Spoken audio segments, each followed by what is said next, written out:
Thanks for watching. Don't forget to like, comment, share and subscribe to Mufti Tariq Masood, famous scholar. Israel great اسرائیل کے نام سے ایک بہت بڑی ریاست قائم کرنا چاہتا ہے جس میں مکہ اور مدینہ بھی ہے. اسرائیل نے جو نقشہ بنایا ہے اس میں مکہ اور مدینہ بھی شامل ہے. اور اسرائیل اگر سعودی عرب پہ یا مکہ پہ قبضہ کرنا چاہتا ہے تو اسے 1 ہفتہ لگے گا اس کے ٹینکوں کو مکہ پہنچنے میں.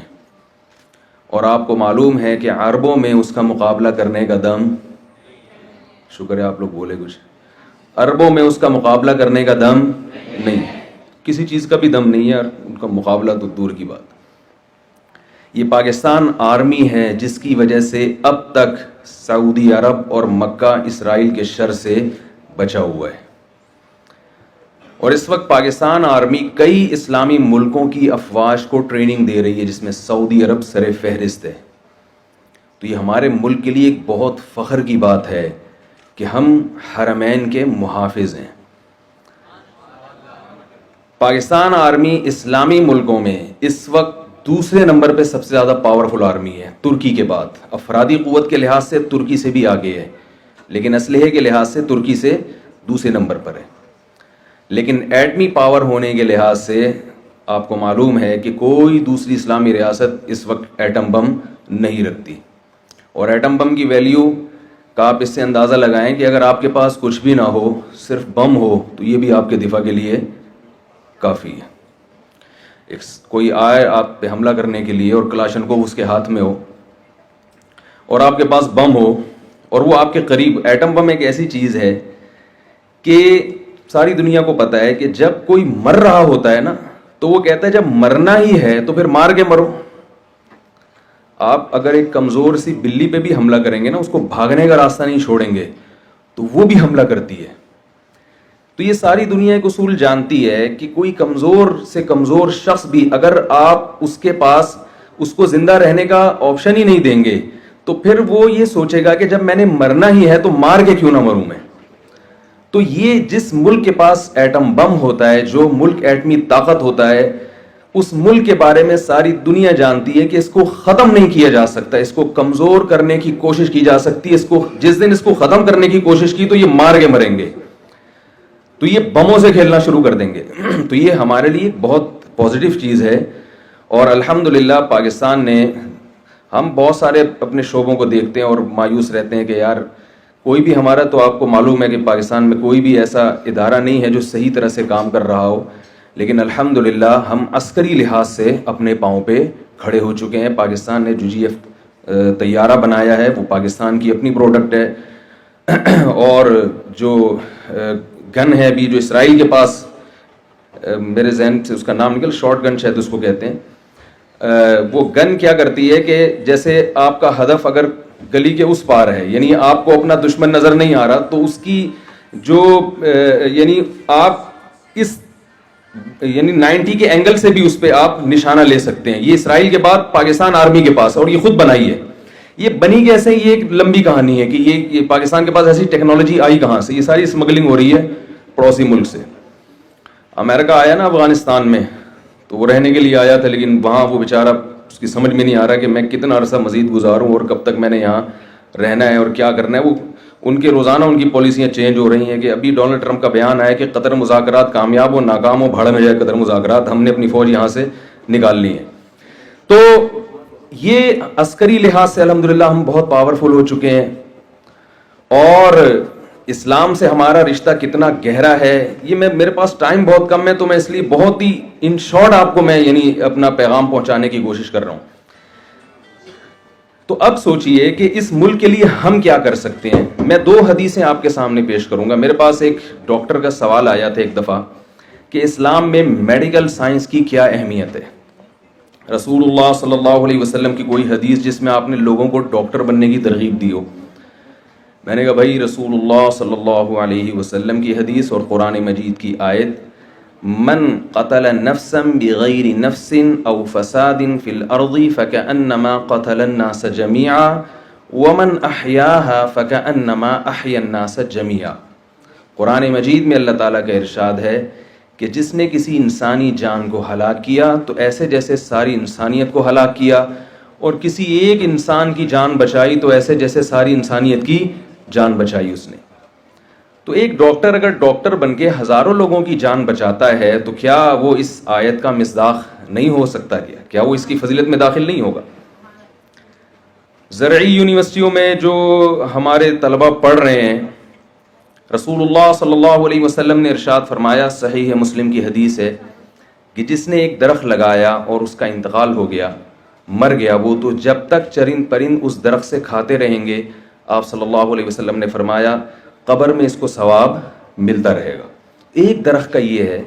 تو آپ اگر ملک کی پیداوار بڑھا کر انسانوں کی خوراک کا ذریعہ بنتے ہیں تو آپ سوچئے کہ کتنے بڑے اجر کے آپ مستحق ہوں گے. میں 2 حدیثیں سناتا ہوں اور پھر اپنی بات کو ختم کرتا ہوں. اس سے جو میسج میں دینا چاہ رہا ہوں نا وہ آپ تک انشاءاللہ میں پہنچا سکوں گا.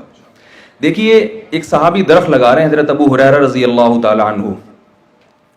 آپ صلی اللہ علیہ وسلم نے فرمایا کہ تم جو درخت لگا رہے ہو نا، تو ممکن ہے تمہاری عمر کم ہو اور اس درخت کی عمر زیادہ ہو. یعنی آپ اپریشیٹ نہیں کر رہے کہ تم اتنی دور کی سوچ رہے ہو، اتنی دور کی، پتہ نہیں تمہاری زندگی اس کے ساتھ وفا کرے یا نہ کرے. اس سے پتہ چل رہا ہے کہ آپ صلی اللہ علیہ وسلم درخت لگانے والے کی حوصلہ شکنی کر رہے ہیں. بھی حوصلہ شکنی کا مطلب تو پتہ ہے نا، ابھی تھوڑا سا اردو کا بھی ہوا ہے نا، تھوڑی سی انشاءاللہ ہو گئی ہوگی ترقی. یہاں آپ صلی اللہ علیہ وسلم درخت لگانے والے کو یعنی ایک اپریشیٹ نہیں کر رہے اس کو. دوسری حدیث میں آپ فرما رہے ہیں کہ جس نے درخت لگایا اور وہ مر گیا تو جب تک چرند پرند بھی اس سے کھائیں گے اس کو قبر میں ثواب ملتا رہے گا. تو یہ 2 حدیثیں آپس میں ٹکرا رہی ہیں. علماء نے اس کا جواب دیا ہے کہ ایک درخت وہ ہے جو آپ اپنے لیے لگاتے ہو اور ایک وہ ہے جو آپ قوم کے لیے لگاتے ہیں، انسانیت کی خدمت کے لیے لگاتے ہیں. ہمیں جو ترقی کرنی ہے اپنے پیٹ کے لیے نہیں کرنی. اس ترقی کی اسلام حوصلہ افزائی نہیں کرتا. ہمیں ترقی کرنی ہے آئندہ آنے والی نسلوں کے لیے. اگر آپ اس نیت سے ترقی کریں گے تو یہ ترقی قبر میں بھی آپ کو فائدہ پہنچاتی رہے گی. آپ کا جو ویژن ہے، آپ کا جو ہدف ہے، وہ ٹائم باؤنڈ نہیں ہونا چاہیے، وہ اس دنیا کے لیے نہیں ہونا چاہیے، وہ لامتناہی ہونا چاہیے. اب آپ کیسے وہ ترقی کر سکتے ہیں؟ یوسف علیہ السلام کی مثال ہمارے سامنے. یوسف علیہ السلام نے ایک خواب سنایا تھا بادشاہ کو، خواب کی تعبیر بتائی تھی. بادشاہ سو رہا تھا، اسے خواب آیا کہ میں نے دیکھا کہ 7 موٹی موٹی گائیں 7 پتلی گایوں کو کھا رہی ہیں. تو بادشاہ سلامت جب صبح اٹھے، مصر کی بات ہے، یہ 4-5 ہزار سال پرانی تاریخ. تو بادشاہ سلامت جب صبح اٹھے ہیں تو انہوں نے اپنے درباریوں کو بلایا. قرآن کی یہ آیتیں ہیں جو میں آپ کے سامنے بیان کر رہا ہوں. بادشاہ نے کہا انی ارا 7 بقرات سمان یاکلہن 7 عجاف و7 سنبلات خضر واخر یابسات یا ایھا الملأ افتونی فی رؤیایا ان کنتم للرؤیا تعبرون. میں نے دیکھا 7 گندم کے تر و تازہ خوشے، وہ 7 خوشوں کو کھا رہے ہیں اور موٹی موٹی گائیں کھا رہی ہیں پتلی پتلی گایوں. تو اس نے اپنے سارے وہ اجلاس بلایا اور کہا کہ مجھے اس خواب کی تعبیر بتاؤ. وہ بیچارے سر جوڑ کے بیٹھ گئے کہ موٹی گائیں پتلی گائیں یہ کچھ سمجھ میں آنے والی چیز نہیں ہے. جب کسی انسان کو کوئی چیز نہیں آتی نا تو وہ سوال پوچھنے والے ہی کا مذاق اڑانا شروع کر دیتا ہے. تو انہوں نے کہا اضغاث و احلام، بادشاہ سلامت یہ کچھ پراگندہ خیالات ہیں. اصل میں آپ سارا دن حکومتی کاموں میں مصروف رہتے ہیں، بغاوت کے خطرے، تو وہ مختلف منتشر خیالات خواب بن کے آپ کے سامنے آ گئے. موٹی گائیں پتلی گائیں یہ سب چیزیں کوئی مطلب نہیں ہے اس کا. اچھا خواب ہوتا تو ہم تعبیر بتاتے.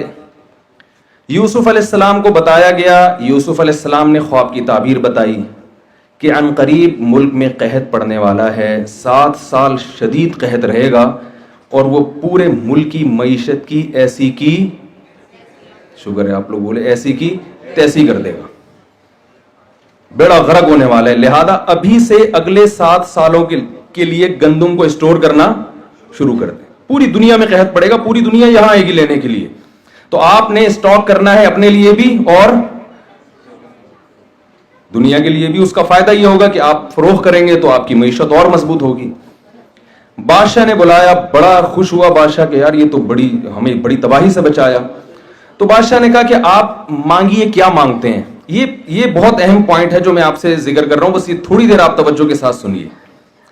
بادشاہ نے کہا کہ آپ کو کیا چاہیے, ظاہر ایک صحیح خواب بتایا نا کہ آپ مانگے کیا مانگتے ہیں. اب آپ بتائیے میں اور آپ ہوتے تو ہم اپنے ویژن کو سامنے نہ رکھتے, ہم اپنے پیٹ کو سامنے رکھتے.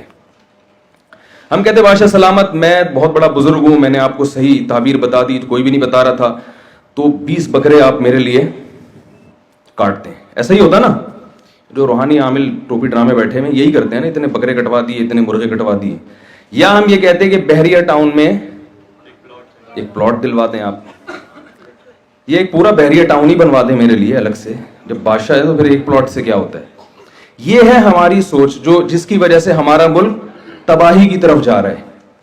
یوسف علیہ الصلوۃ والسلام نے فرمایا اجعلنی علی خزائن الارض, مجھے وزیر خزانہ بنا دیں.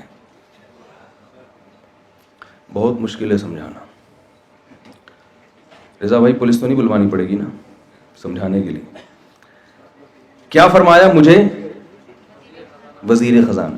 دیکھیں یہ بھی نہیں کہہ رہے مجھے کچھ نہیں چاہیے, مجھے ایک مسجد بنا کے دے دو, وہاں میں امامت کروں اور اپنے نماز روزہ پڑھوں, ایک عبادت, میں تو پیغمبر ہوں, مجھے کیا وزیر خزانہ سے اور یہ سب چیزیں مجھے نہیں چاہیے. نا نا نا نا, موقع, ترقی کا موقع ہاتھ سے جانے نہیں دے رہے, وزارت چاہیے. اور آگے فرمایا کیوں, پہلے یہ میں بتا دوں کیوں وزارت چاہیے. اس لیے کہ یوسف علیہ السلام یہ بات جانتے تھے کہ اس ملک میں کچھ وقت کے بعد جتنی ویلیو وزیر خزانہ کی ہوگی اتنی ویلیو کسی اور کی, یار بول تو لیا کریں, نہیں ہوگی. مجھے تاکہ مجھے پتہ چلے نا کہ آپ لوگ میرے ساتھ ہیں. وہ یہ جانتے تھے کہ کچھ وقت کے بعد جتنی ویلیو وزیر خزانہ کی ہوگی اتنی ویلیو کسی اور کی نہیں ہوگی. بھائی جب ملک کی معیشت تباہ ہوتی ہے تو سب سے زیادہ ویلیو کس کی بڑھتی ہے؟ جو ماہر معیشت ہے نا, کہ یار یہ کیسے کنٹرول کرے گا. یوسف علیہ السلام جانتے تھے کہ جب لوگ میرے محتاج ہوں گے تو پالیسی کس کی ہوگی, کس کی چلے گی؟ بھائی جو جس کے لوگ محتاج ہوتے ہیں پالیسی ہمیشہ اس کی چلتی ہے. تو جو میں کہوں گا پھر وہ ہوگا. اور وہ جانتے تھے کہ میں اچھا کہوں گا, میں ملک کے لیے برا, میں انسانیت کے لیے, ملک کے لیے برا نہیں سوچوں گا. یوسف علیہ الصلوۃ والسلام نے وزارت مانگی ہے اور اس کی دلیل یہ دی انی حفیظ علیم. وزیر خزانہ میں 2 صفات کا ہونا ضروری ہے جو آج کل ہمارے وزراء میں نہیں ہوتی. نمبر 1 حفاظت کرنا جانتا ہو, ملک کی جو بیت المال ہے نا اس کی حفاظت کرنا جانتا ہو, خائن نہ ہو. نمبر 2 علیم, اکنامکس کا ماہر ہو, علم جانتا ہو یہ کہ کتنا اسٹور کرنا ہے اور کتنا تقسیم کرنا ہے, یعنی اس کو ڈیوائڈ کیسے کیا جائے گا, اس میں معیشت میں توازن کیسے پیدا ہوگا. یہ علم اللہ نے یوسف علیہ السلام کو معجزاتی طور پر عطا کیا تھا. اس سے ہمیں پتہ چلتا ہے کہ پیغمبر وزارت چاہتے بھی ہیں اور علم کی اہمیت بھی بیان کر رہے ہیں کہ اکنامکس کے علم کی شریعت میں بہت زیادہ اہمیت ہے. اتنی اہمیت کہ اللہ نے پیغمبر کو معجزے کے طور پر کون سا علم عطا کیا ہے, اکنامکس کا علم, تاکہ وہ ملک کے خزانے اپنے ہاتھ میں لیں اور اس کو پھر صحیح طرح سے ڈیوائڈ کر سکیں. اور یہ چیز بالآخر یوسف علیہ السلام کے بادشاہ بننے کا سبب اور ذریعہ بنی ہے. تو اس میں ہمیں یہ سبق ملتا ہے کہ پیغمبروں کا نہ ہمیں اسلام ترقی سے روکتا ہے, نہ ہمیں اسلام ایجوکیشن سے روکتا ہے. اسلام ہمیں کہتا ہے کہ آپ ترقی بھی کریں, تعلیم بھی حاصل کریں, مگر آپ کی نیت کیا ہونی چاہیے, اپنا پیٹ اور اپنی جائیدادیں بنانا, اپنی ذات نہیں ہونی چاہیے, بلکہ آپ کا مقصد ملک اور قوم کی خدمت ہونی چاہیے. اس خدمت کے تحت آپ پیسے بھی کما لیں, اس میں کوئی حرج نہیں ہے. یوسف علیہ السلام جب بادشاہ بنے تو لائف اسٹائل بھی تو چینج ہوا ہوگا نا ان کا, ظاہر ہے بادشاہوں والا ان کا لائف اسٹائل ہو گیا, اس سے منع نہیں کیا ہمیں. لیکن حضرت یوسف علیہ السلام نے مصر کی حکومت اپنے ہاتھ میں لے کے ہمیں یہ بتایا ہے کہ ہمیں ان تمام تر عہدوں پر پہنچنا پڑے گا جن عہدوں کے پر کو حاصل کرنے کے بعد ملک کی تقدیریں اور ملک کی باغ ڈور ہمارے ہاتھ میں ہوگی اور پھر ہم ملک کو صحیح طرح سے چلائیں گے. Thanks for watching. Don't forget to like, comment, share and subscribe to Mufti Tariq Masood Speeches channel.